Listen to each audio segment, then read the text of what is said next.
This is the summit of Mount Bachelor, and below it is their awesome bike park. Today, I'll review this bike park and tell you everything necessary to plan your trip. Just like Silver Mountain, we came here to ride because the Canadian border is closed, and we couldn't ride Whistler. I rode this mountain for almost 2 full days, so I definitely got a feel for the park. Unfortunately, the second day got cut a bit short as a thunderstorm came in. This is a rare sight here at Bachelor, but we got to see it.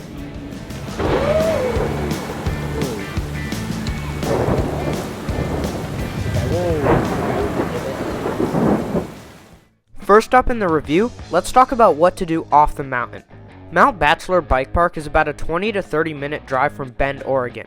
Bend has a lot of things to do, so keeping yourself busy is no problem at all.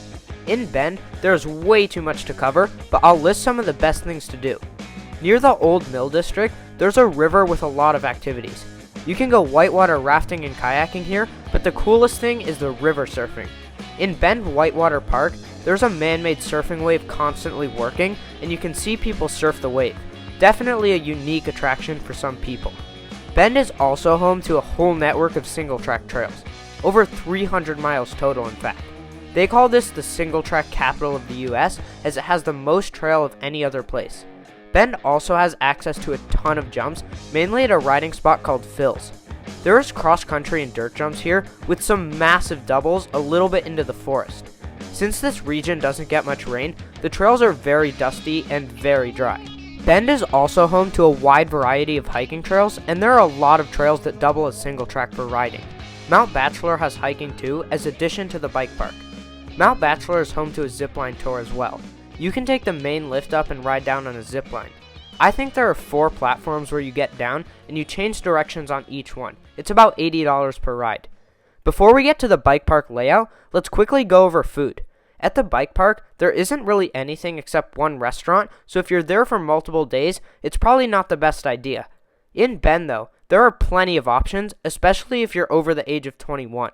There are 22 brew houses, and will most likely be a choice for some. Just note that they're not doing a great job handling coronavirus. Now I highly recommend eating at Immersion Brewery. They have some great options for all people at a fairly good price too. You can get burgers, tacos, and everything in between. My favorite place to eat was the Food Truck Plaza. Located behind the box factory in the Old Mill District, there are 7 food trucks here, and they're all very good.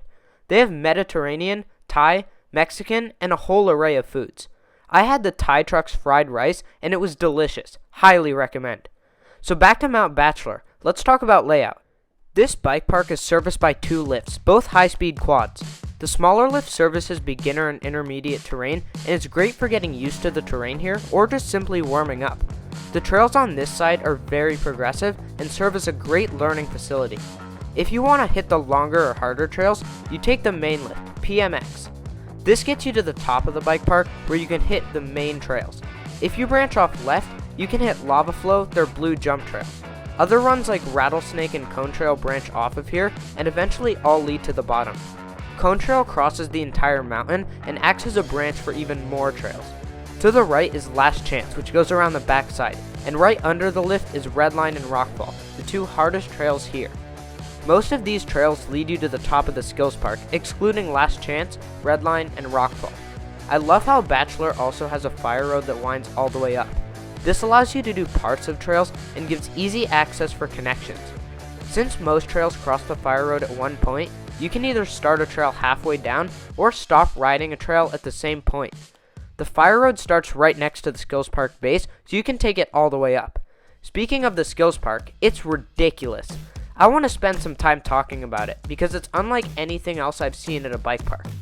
All the lines are bigger than you would expect and flow perfectly. On the right side, there's a tabletop line with 3 jumps. They get progressively bigger and act as floaters. I'd say the first is about 7 feet, then 9 feet, then 11 feet. Right next to this is a small shark fin step down into a big tabletop just over 20 feet. This one is kind of hard to clear, so take a pedal into it. Right in the middle are 3 progressive drop lines. The first one is 3 feet, then 5 feet, then 7 feet.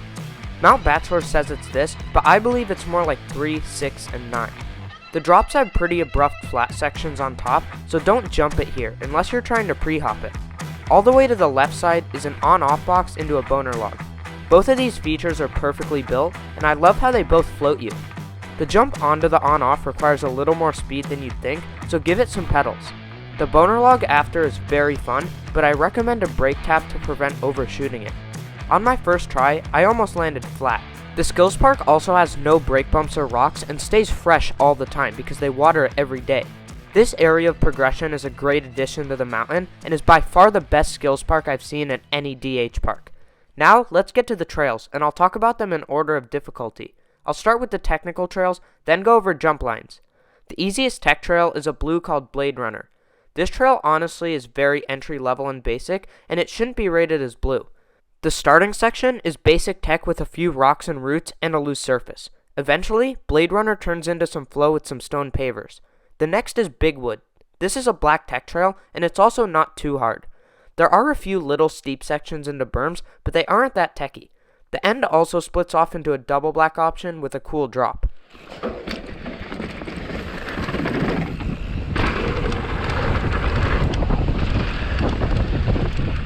After Big Wood is Last Chance. This is a black tech trail with some flow. This winds around the back of the mountain, and it's one of the most unique trails here.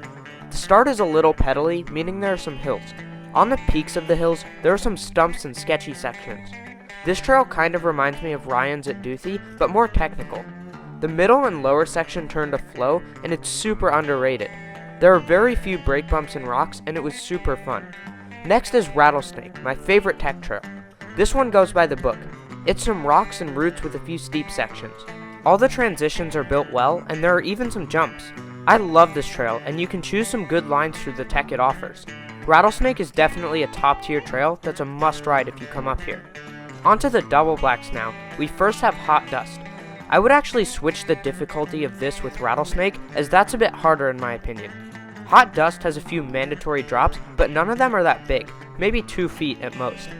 This trail also has some rock gardens at the top that you can pick some nice lines into, and it really helps improve your skills. The upper section is a bit of flow out of Redline, but quickly changes to trail type. The hardest tech trail on the mountain is by far Rockfall. This is a super gnarly trail that is very raw, loose, and dry. Don't let the cameras fool you. Rockfall is a steep and technical trail, and will challenge even the most experienced of riders. The top section is very rocky and loose, meaning the traction can be tricky. Since the beginning is above tree line, roots don't come into play, but further down, the terrain shifts from rocks to roots. I rode this trail twice, and it challenged me both times. Rockfall is definitely a great trail to look at if you're an advanced rider, so I highly recommend this one too. Next comes the flow trails. The progression matrix starts with FTL. This is a very basic beginner trail with not much in it at all.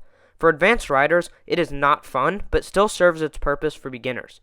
This trail helps people get used to the terrain here at Bachelor and is accessed by the Little Pine Chair. They also have lower lava flow, another basic green trail. This one is a bit rockier and a bit wider, and it's a machine-built jump trail with some small tabletops. There's also a wooden roll down with some other little bridges. After lava flow is Swizzle Stick, then upper lava flow. Swizzle Stick is just flowy with a few jumps, same with upper lava flow. This is the park's main blue jump trail. In my opinion, this trail has spots of serious greatness and some boring parts. Since this is the most ridden trail, it's naturally pretty rocky and loose. Some key parts are the big set of berms at the start, the wooden bridges, and the tabletop section. Next is Cone Run. This trail acts as a connector, but still has some pretty cool wood bridges and rolls. Most of the tech trails branch off of this one, such as Big Wood and Rattlesnake. Cone Run crosses the entire mountain and gets pretty high speed at the end, with a skinny single track descent towards the bottom. The next 3 trails are Hangar, Way Out, and DSM. I won't really talk about these because they aren't anything special for bike park flow trails. Last Chance is next, and I think this is the most underrated trail on this entire mountain. After the tech at the top, you pick up speed and begin to pump, jump, and manual your way through this section, and it's smoother than any other trail here. I highly recommend this one. Now we have reached Redline, and yes, this is my favorite trail here. Redline is Mount Bachelor's newest and greatest jump trail, and it really added a lot to the park. There is so much variety in this black jump line, and it's absolutely insane. Whether you're riding on stone pavers,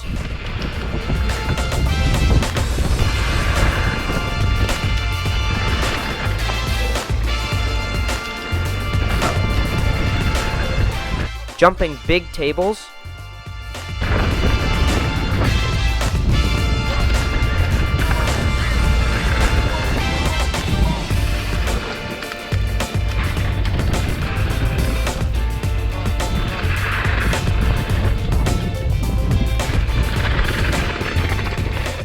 dropping off ledges,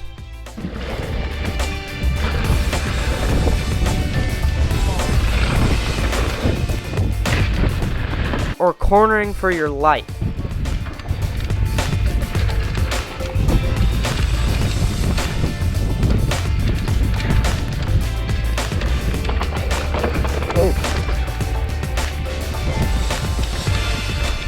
This trail suits even the most advanced jumpers. All of the features are built perfectly, and the likelihood of crashing is very, very low.